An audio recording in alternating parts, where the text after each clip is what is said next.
Over the weekend, Bethesda finally revealed gameplay for their much anticipated sci-fi RPG, the studio's first major new IP in almost 2 decades.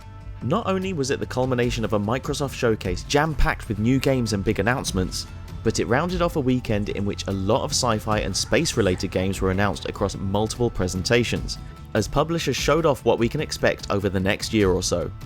Games set in space are nothing new, and we've already been aware of Starfield for quite some time. But alongside Bethesda's RPG are a whole host of other games set amongst the stars in which to live out our best space trucking fantasies. From the Callisto Protocol, a sci-fi horror shooter from the former developers of Dead Space, to Troy Baker's sci-fi mystery adventure Fort Solace, and even a sci-fi comedy shooter from the team behind Rick and Morty called High on Life. There's a space game for everyone's tastes. So what exactly is Starfield? Well, all the typical hallmarks of a Bethesda RPG are there. From walking out into a scenic view, all blooms and lens flare, the trailer leads us through lush environments, all sorts of creatures and plant life, large cities and small camps to explore and pillage, NPCs to interact with, complete with uncanny facial animations included as standard, as well as tight gunplay, crafting, and settlement building. Along the way, you'll meet all manner of characters, as you learn more about this universe and the factions that divide it. You'll join the last known group of space explorers, known as Constellation, and embark on an epic quest to discover the secrets of the galaxy. And with over 1,000 planets across 100 solar systems to discover, there will be tons of side quests and activities to do. And thankfully, there's no sign of Preston Garvey either. I got word of a settlement that needs our help. Now, this all sounds very exciting, but also very familiar. Skyrim featured a rich narrative full of different factions, quests and activities in Lushion's environments, and the Fallout series has featured base building and craft mechanics in its later iterations. So, what's new? The thing that's got most players excited is the fact that you can build and customize your very own spaceship, complete with different modules depending on your needs, various in-game companies vying for your business, and crew members with varying skills and abilities you can employ to work on your ship. You can even choose its colour scheme. This yellow seems nice, but we're thinking pink for our own vessel. Other surprising new things we saw from the trailer include space combat, which by the look of things will be as explosive as you can get for a dogfight amongst the stars, an extremely deep and thoughtful character creator, including D&D style classes and trait systems, a photo mode, because it seems to be law for all games to have them now, and a useful jetpack for your character, because, as we all know, jetpacks just make everything better.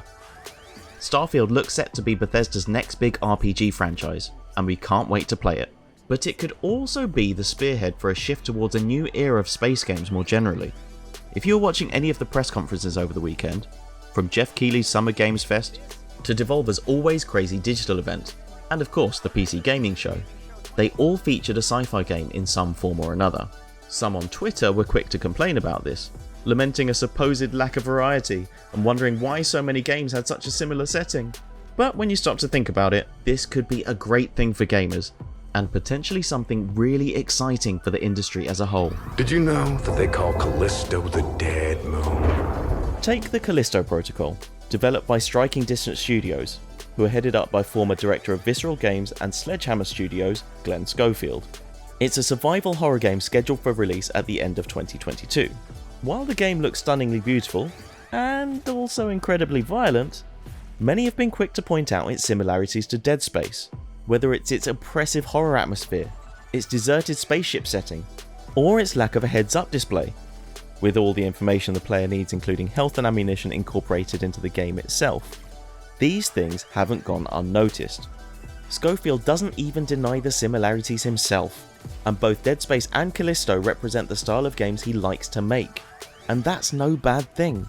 Dead Space is something of a cult classic for gamers with a penchant for the spooks, and its sequels, Dead Space 2 and 3, leaned further and further from the original horror premise to much more action-infused gameplay, with a focus on co-op and set pieces. Many fans of the original were left disappointed with the direction EA decided to take the franchise, and have been yearning for a true spiritual sequel in line with what they loved about the original. The Callisto Protocol seems to be offering that experience from the very mind of the man who created it. And this desire to fill in gaps left vacant by years of neglect is the reason why we're seeing this glut of sci-fi game announcements now. We've had almost an entire generation go by since the last truly great sci-fi RPG in the Mass Effect trilogy, No, we don't count Andromeda. A whole Starfield is almost certainly hoping to fill. It was also a massive shame we never got a sequel to 2014's Alien Isolation, a game that received almost universal acclaim, yet shown little love by publishers Sega. Maybe Routine, a space-themed horror game with music composed by Doom 2016's Mick Gordon. Maybe that can be the game to give us that sci-fi survival horror fix fans have been craving. It's not to say that there haven't been great sci-fi games in recent years. The Outer Wilds, Prey, and even eventually No Man's Sky have been able to satiate our sci-fi cravings to some degree. But as is clear with this weekend's reveals, gamers need more adventures into the stratosphere, and developers are hearing our call. Trends have always been commonplace in games. Remember the time when everything was an open world city sandbox because GTA had taken over the world? Or even more recently, where it felt like everyone wanted to make a game set in historical Japan? Well, it seems that the age of space games may be about to set in, with Starfield being at the forefront, and we cannot wait. Whether it's jumping in your spaceship to reach for new worlds, picking up futuristic weapons to blast scary alien creatures, or simply using the Halo dropship to visit your grandmother's house in Microsoft Flight Simulator, gamers everywhere will be getting a host of new ways to explore whatever is out there beyond the stars.